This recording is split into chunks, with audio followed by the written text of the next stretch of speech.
Hi guys, my name is Prashant. I am your G educator. आप सभी का स्वागत है हमारे जनरल इकोनॉमी के सेशन में।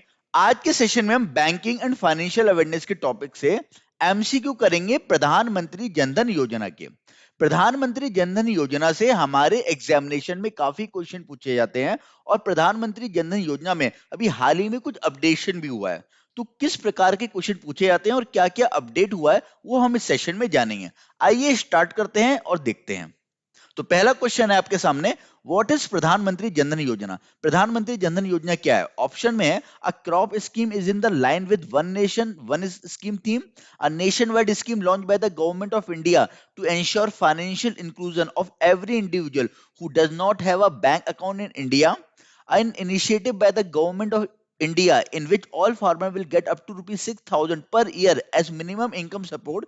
An initiative by the government to provide LPG connection to BPL household will ensure universal coverage of cooking gas in the country. या all of the above. तो I hope आपको इसका answer पता होगा and the right answer is a nationwide scheme launched by the government of India to ensure financial inclusion of every individual who does not have a bank account in India.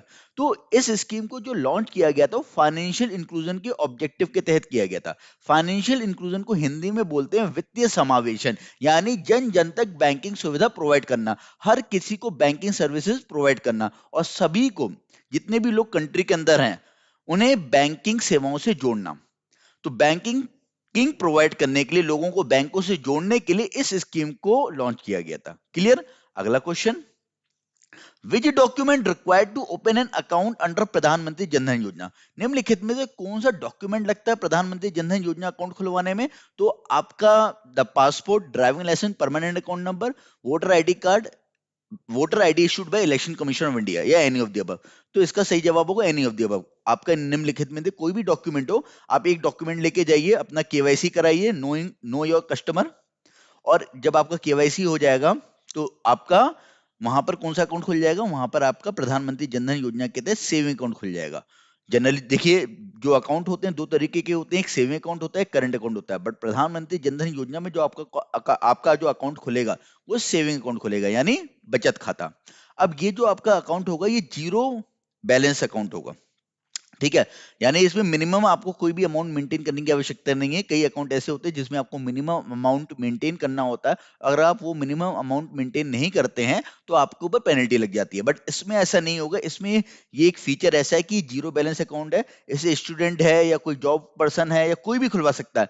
The प्रधानमंत्री जनधन योजना account can be open by any individual, कोई भी इसे खुलवा सकता है। ऐसा कोई भी नहीं है कि सिर्फ पुअर पर्सन ही खुलाएंगे या सिर्फ रूरल एरिया के पर्सन ही खुलवाएंगे। अगर आपसे पूछा जाए कि कौन खुलवा सकता है तो एनी इंडिविजुअल। ये क्वेश्चन इंटरव्यू में पूछा गया है कि प्रधानमंत्री जनधन योजना अकाउंट जो है वो क्या सिर्फ पुअर पर्सन खुलवा सकते हैं या below economy, below backward, sorry, below poverty line वाले पर्सन ही खुलवा सकते हैं? ऐसा नहीं है, इसे कोई भी खुलवा सकता है। Any individual can open a प्रधानमंत्री जनधन योजना अकाउंट। क्लियर है? Next question, which statement is और आर ट्रू रिगार्डिंग टू प्रधानमंत्री जनधन योजना। निम्नलिखित में से कौन सा स्टेटमेंट सही है प्रधानमंत्री जनधन योजना से रिगार्डिंग? तो आइए जानते हैं क्या सही है। पहला स्टेटमेंट है account open under Pradhan Mantri Jan Dhan योजना can be open with zero balance account. अभी मैंने आपको बताया, तो ये स्टेटमेंट पूरी तरीके से सही है। The account holder under this scheme will be given a RuPay debit card. ये भी सही है कि अगर आप इसमें अकाउंट खुलवाते हो तो आपको रुपे डेबिट कार्ड मिलेगा। रुपे पेमेंट गेटवे है, जैसे हमें वीजा कार्ड मिलते हैं, मास्टर कार्ड मिलते हैं, डेबिट कार्ड। यहाँ पर आपको जो डेबिट कार्ड मिलेगा वो रुपे डेबिट कार्ड मिलेगा, ये इसका फिक्स है।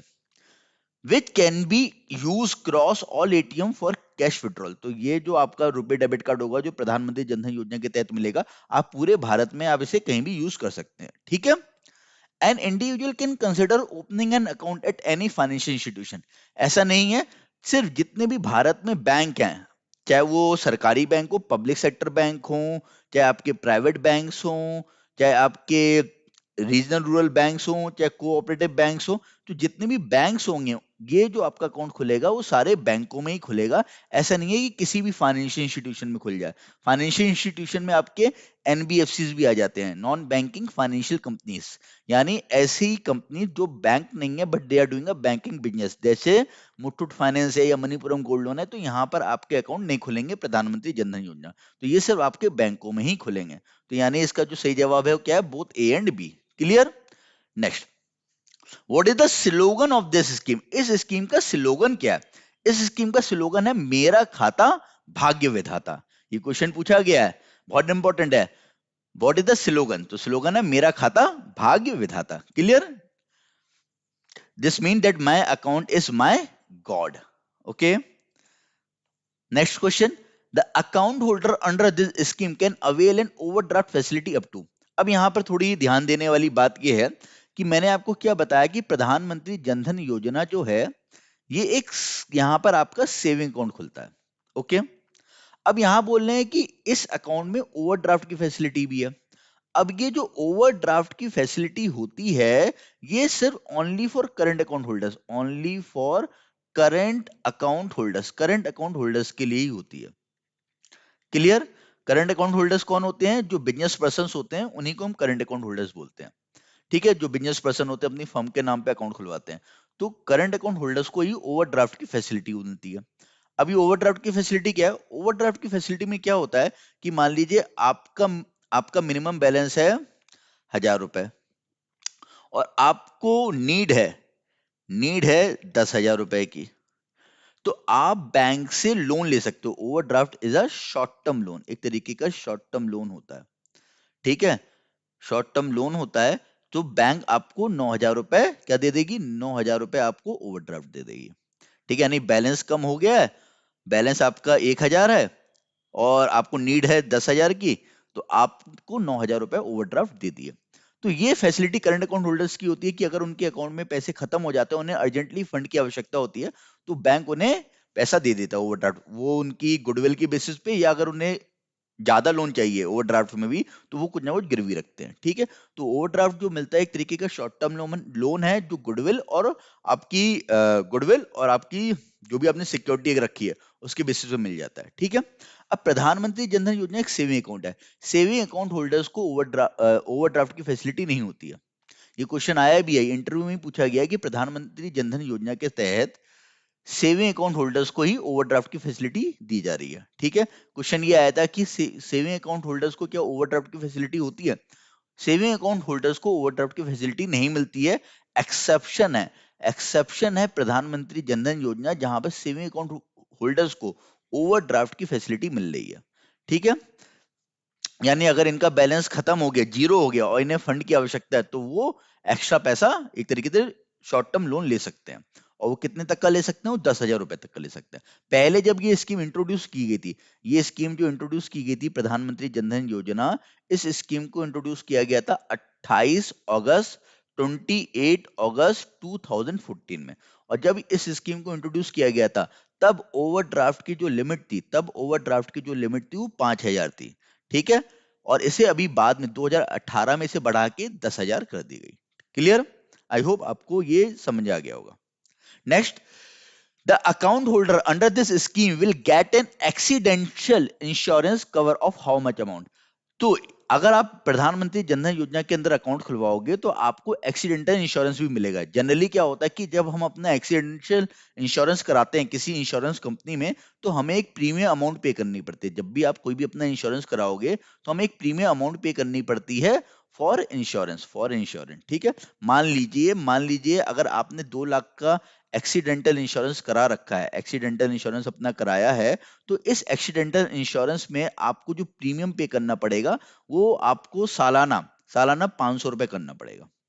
ठीक है, तो इस तरीके से क्या होता है कि अगर हम कोई भी अपना एक्सीडेंटल इंश्योरेंस कराते हैं तो हमें प्रीमियम पे करना पड़ता है कि अगर हमारे साथ कोई दुर्घटना होती है तो हमारी फैमिली को 2 लाख रुपए मिल जाएंगे एक्सीडेंट से। ठीक है, और इस तरीके की एक्सीडेंटल इंश्योरेंस के लिए आपको इंश्योरेंस कंपनी को अगर आपको इस तरीके का अपना इंश्योरेंस कराना है तो आपको इंश्योरेंस कंपनीज को ही प्रीमियम अमाउंट पे करना पड़ता है। बट प्रधानमंत्री जन धन योजना के अंदर जब आप अकाउंट खुलवाते हो तब आपको ये प्रीमियम पे करने की इस तरीके की कोई आवश्यकता नहीं है। आपने अकाउंट खुलवाया और आपको 2 लाख का एक्सीडेंटल इंश्योरेंस मिल गया, यानी आपको कोई भी प्रीमियम पे करने की आवश्यकता नहीं है और आपको इसमें 2 लाख का एक्सीडेंटल इंश्योरेंस मिल गया। ये जो 2 लाख लिमिट हुई है ये भी 2018 में हुई है। जब ये स्कीम लॉन्च हुई थी तब इसकी जो इंश्योरेंस की जो लिमिट थी वो 1 लाख थी। बाद में इसका जो कवर है वो 2 लाख कर दिया गया। ठीक है, तो अभी प्रेजेंट में जो अपडेटेड है वो 2 लाख है। क्लियर? Next question. प्रधानमंत्री जनधन योजना वो स्टार्टेड इन विच ईयर? कौन से ईयर में स्टार्ट हुई थी? अभी मैंने आपको बताया 2014 में, 28 अगस्त 2014 में इसे इंट्रोड्यूस किया गया था with an aim to provide universal access to banking facilities to the people in the country. Next, Pradhan Mantri Jan Dhan योजना वॉट लॉन्च बाय, प्रधानमंत्री जनधन योजना किसने लॉन्च की थी? तो ये जो स्कीम लॉन्च की थी वो नरेंद्र मोदी जी ने की थी। एक चीज मैं आपको और बता दूं कि जो इस प्रधानमंत्री जनधन योजना में 2 लाख का आपको एक्सीडेंटल इंश्योरेंस मिल रहा है, ये एक्सीडेंटल इंश्योरेंस कौन प्रोवाइड करा रहा है ये भी पूछा जाता है। मतलब कि कौन सी कंपनी ये एक्सीडेंटल इंश्योरेंस प्रोवाइड कराएगी? अब कोई ना कोई कंपनी प्रोवाइड कराएगी। अब आप प्रीमियम 500 रुपए नहीं दे रहे हो, आप प्रीमियम 500 रुपए, जो जो कस्टमर होगा बैंक का वो 500 रुपए प्रीमियम नहीं देगा। ठीक है, प्रीमियम नहीं देगा। लेकिन ये जो इंश्योरेंस कंपनी है, फॉर एग्जाम्पल जो ये 2 लाख का एक्सीडेंटल इंश्योरेंस हमें प्रोवाइड करा रही है वो HDFC इर्गो करा रही है। HDFC इर्गो एक इंश्योरेंस कंपनी है और ये हमें 2 लाख का एक्सीडेंटल इंश्योरेंस प्रोवाइड करा रही है। अब ये जो 500 रुपए अगर मान के चलते प्रीमियम है तो ये हम नहीं पे कर रहे हैं, तो इसे प्रीमियम कौन पे कर रहा है? इसे प्रीमियम पे कर रही है गवर्नमेंट। इसे जो प्रीमियम पे कर रही है वो गवर्नमेंट कर रही है। ठीक है ना, कस्टमर के बिहाफ में। तो जो भी इसमें अकाउंट खुलवाएगा उसे ऑटोमेटिकली 2 लाख का एक्सीडेंटल इंश्योरेंस मिल जाएगा और ये इंश्योरेंस जो देगा प्रोवाइड कर रहा है वो HDFC इर्गो कर रहा है। ये भी क्वेश्चन पेपर में पूछा गया। ठीक है, next, what are the pillars of Pradhan Mantri Jan Dhan योजना?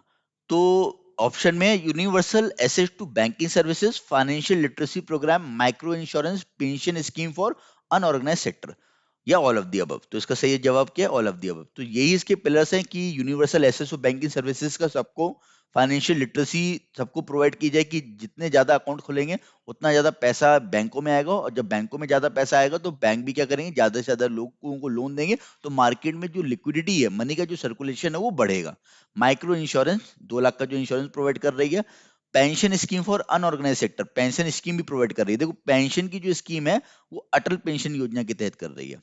एक अलग से योजना है अटल पेंशन योजना, जिसके तहत 18 से लेके 40 साल तक के व्यक्ति अपना पेंशन अकाउंट खुलवा सकते हैं। माइक्रो इंश्योरेंस में आपको एक तो एक्सीडेंटल इंश्योरेंस तो मिल ही रहा है प्रधानमंत्री जनधन योजना के तहत, साथ में आपको प्रधानमंत्री जीवन ज्योति बीमा के तहत भी आपको एक लाइफ इंश्योरेंस भी मिलता है, ये भी 2 लाख का होता है। ठीक है, बट इसके लिए प्रीमियम पे करना पड़ता है। इसके लिए आपको जो है ये प्रधानमंत्री जीवन ज्योति योजना है, ये आपका लाइफ इंश्योरेंस है कि आपकी किसी भी कारण से अगर डेथ होती है तो आपकी फैमिली को 2 लाख रुपए मिल जाएंगे, और इसके लिए आपको जो प्रीमियम पे करना पड़ेगा 300 रुपए पर एनम करना पड़ेगा। पर एनम 330 रुपए पे करना पड़ेगा, और इसकी जो लिमिट होती है एज की वो 18 से 50 साल है। तो ये भी क्वेश्चन पेपर में पूछे जाते हैं, अटल पेंशन योजना की एज लिमिट क्या है, प्रधानमंत्री जीवन ज्योति बीमा योजना की एज लिमिट क्या है। तो ये सारी फैसिलिटी भी प्रोवाइड की जा रही है। ठीक है, next, what amount was credited into women account holders in the month of April 2020 to June 2020 under Pradhan Mantri Jan Dhan Yojana? तो जो अभी पेंडेमिक आया था, कोविड-19 की वजह से लॉकडाउन लगा था, तो उसकी वजह से क्या हुआ कि गवर्नमेंट ऑफ इंडिया ने जो वुमेन्स है, महिलाएं जिनका अकाउंट खुला हुआ है प्रधानमंत्री जनधन योजना में, उन्हें सहायता प्रोवाइड करने के लिए उनके अकाउंट में 500 रुपए ट्रांसफर किए थे अप्रैल से लेकर जून तक। ठीक है, तो ये अभी हाल ही में हुआ था। तो हमने जितने भी क्वेश्चन पेपर में बनते हैं प्रधानमंत्री जनधन योजना थे वो सारे के सारे कवर कर लिए। कब इंट्रोड्यूस हुआ, क्या ऑब्जेक्टिव था, कितना एक्सीडेंटल इंश्योरेंस प्रोवाइड किया जा रहा है, कितना ओवरड्राफ्ट लिमिट प्रोवाइड की जा रही है, रुपए डेबिट कार्ड इंपॉर्टेंट है, रुपए डेबिट कार्ड मिलता है।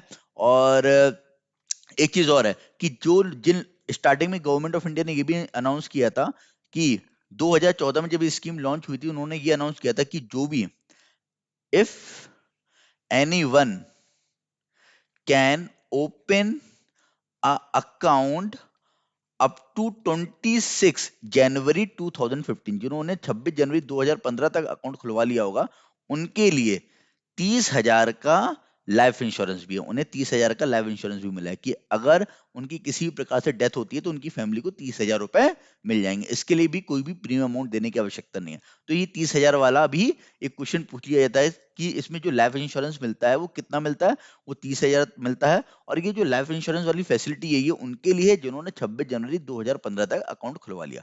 तो हमने प्रधानमंत्री जनधन योजना तो वो सारे क्वेश्चन कवर कर लिए, वो सारे अपडेशन देख लिए जो पेपर में बन सकते हैं। आई होप आज का सेशन आपको पसंद आया होगा। हम फिर मिलेंगे अपने अगले सेशन में, तब तक के लिए have a nice day. Thank you.